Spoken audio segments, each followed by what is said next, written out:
segunda parte. En la segunda parte ya vamos a considerar las capas ocultas, cómo son los cálculos en la capa oculta. Vamos a probar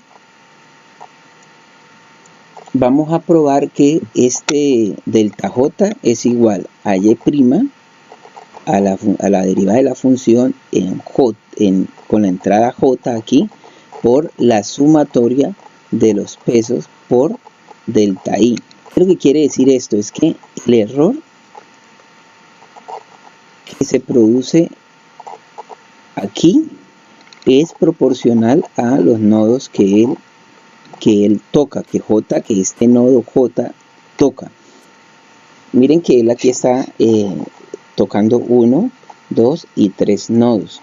Esta sumatoria de aquí está haciendo que el error que se calcule aquí, el delta J, sea proporcional a este error de acá de cada uno de estos neurones. Y otra cualidad es que este peso de aquí va a afectar también los cálculos de estos tres. Entonces, en la capa oculta vamos a ver cómo el neurón ya puede estar relacionado con varios neurones en la capa de salida. Y esto, la propagación del error hacia atrás debe ser proporcional a los nodos que toca este neurón. Entonces miremos.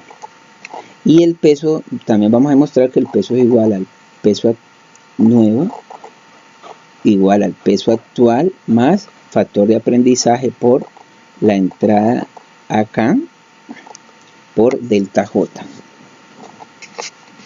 La entrada acá sería desde aquí. Entonces miremos. Entonces, lo mismo, vamos a empezar ya con los errores.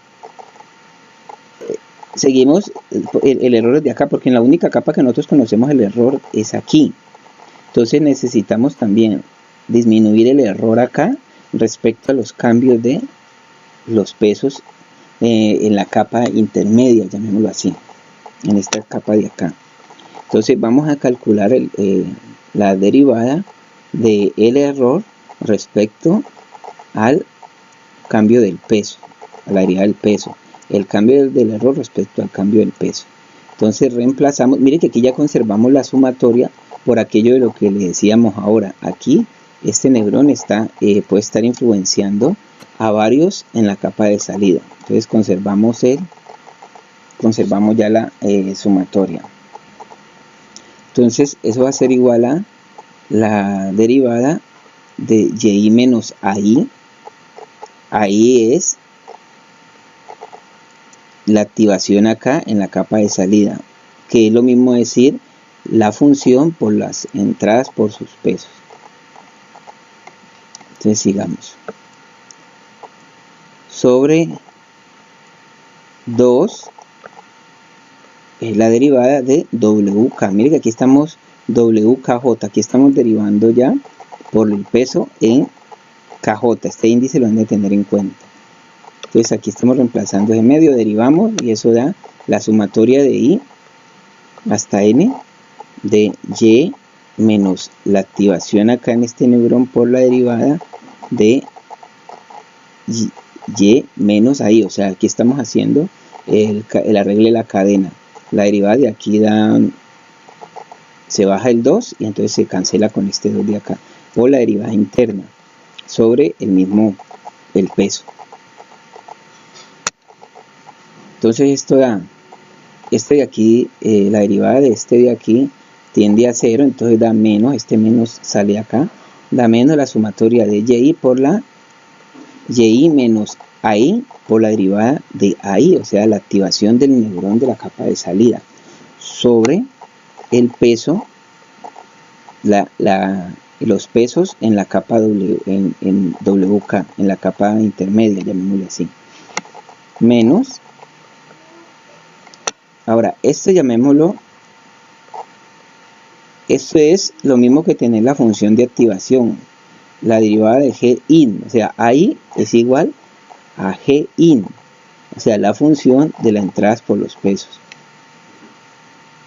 sobre el peso WKJ. Entonces aquí otra vez derivamos por la regla de la cadena y queda la derivada de la función, o sea, g' de in por la derivada interna, la derivada de in. Y acuérdense que tenemos esto sobre la derivada del peso en kj. Ahora, vamos a transformar este in. Este in es la sumatoria de W y J por AJ, la activación en el neurón J. Mire que aquí están los pesos IJ por la activación en la capa J. La activación en la capa J es esta. O sea que sería el peso de aquí por la activación en esta capa. Entonces sigamos. Sobre la derivada de WKJ.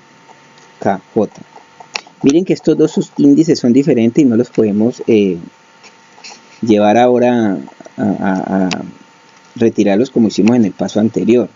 Entonces aquí tenemos que la derivada de WJI respecto a WKJ, esta se va a volver una constante porque esta de aquí no depende de esta en términos de subíndices, hablando así. Entonces esto da W y J por la derivada de AJ. Entonces es lo que tenemos aquí, W y J por la derivada de AJ. O sea, derivando parcialmente esto, nos da, esto es como si fuera una constante y la derivada, pues, digamos, de una variable por una constante da la constante por la derivada de la variable. En este caso tenemos la constante W y J por la derivada de AJ sobre la derivada de el peso KJ. Ahora, entonces eso ya lo teníamos aquí. Entonces da así, y a esta activación de acá es lo mismo que tener la derivada de la función in J. O sea que AJ es lo mismo que tener in J, pero in J va a ser igual a la sumatoria de nuevo de los pesos por las entradas. Entonces, como este es in J, vamos a derivar. Entonces sería la derivada de este de aquí, la derivada de aquí, la derivada de la función por la derivada interna sobre la derivada de la derivada de WKJ. Entonces miren que aquí ya hay un patrón porque este componente de aquí ya involucra un peso WKJ y derivándolo lo podemos eliminar. Entonces miren que aquí da esta parte de in J es igual a la derivada de los pesos WKJ por acá, y la derivada de este de aquí respecto a este da acá, o sea que estos dos se eliminan.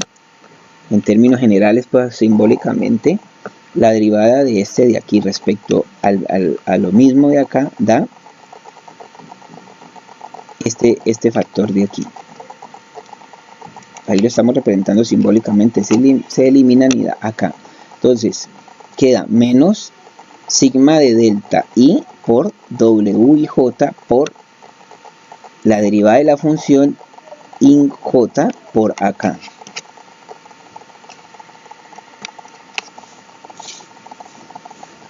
Y esto lo podemos llamar menos AK por delta J. Entonces mire que aquí hemos comprobado que lo que queríamos que nos diera al principio cuando estábamos explicando la regla de propagación del error hacia las capas del medio, las capas ocultas. Y esta es la nueva activación del peso. El peso WKJ es igual al peso actual WKJ más el factor de aprendizaje por AK por delta J. Y AK es la salida, es la entrada en la primera capa, en la capa de entrada, en la capa principal. Entonces, con eso hemos comprobado todo el backpropagation. Espero que repitan el video y puedan comprobar los cálculos uno a uno. Y revisen los cálculos de las derivadas parciales. Muchas gracias.